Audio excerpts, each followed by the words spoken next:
Well, I'm Dr. Renn. I'm here to talk about the temporomandibular joint, and we're just going to talk about the different structures of the joint that can cause pain. Well, the first thing you see here is the red stuff here, and that red stuff is representing the muscles, and the little white stuff here we're seeing is the tendons.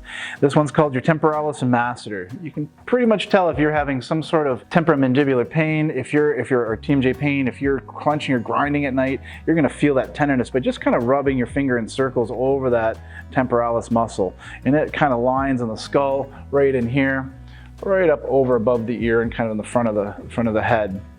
When we have those muscles, there's also two other muscles inside the mouth that we have to access through the mouth itself, and they're called the pterygoids, and there's two of them, and they can get in spasm as well if there's an over amount of clenching or grinding of the teeth that can do it.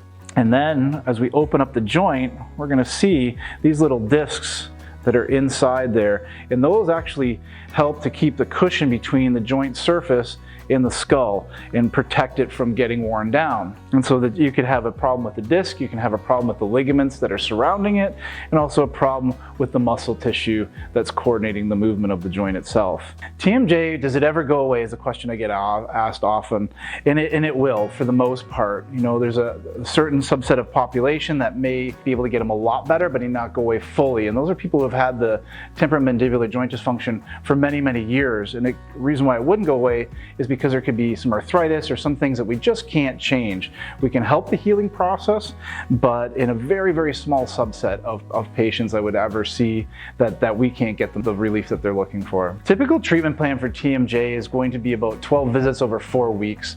At that point, we reassess. Some patients might need further care. Sometimes we stop treating the joint itself because the pain is gone, but we're working on the structural integrity of the weaknesses and tightnesses we find in and around the neck and shoulders to help with their posture and other things that can help feed that clenching and grinding that's kind of wearing around the joint itself. Not doing anything for your TMJ means that the wear and tear is going to continue to happen. So we have to stop the clenching and grinding.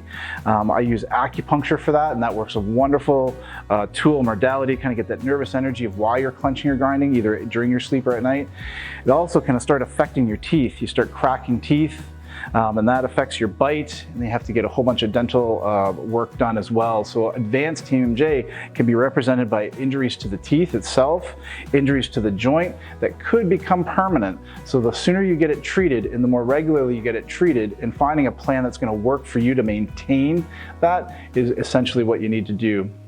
If you think you're experiencing temporomandibular joint dysfunction or pain in and around the TMJ joint, I would get it checked out right away to actually learn what that cause of that pain is and get it taken care of as soon as you can.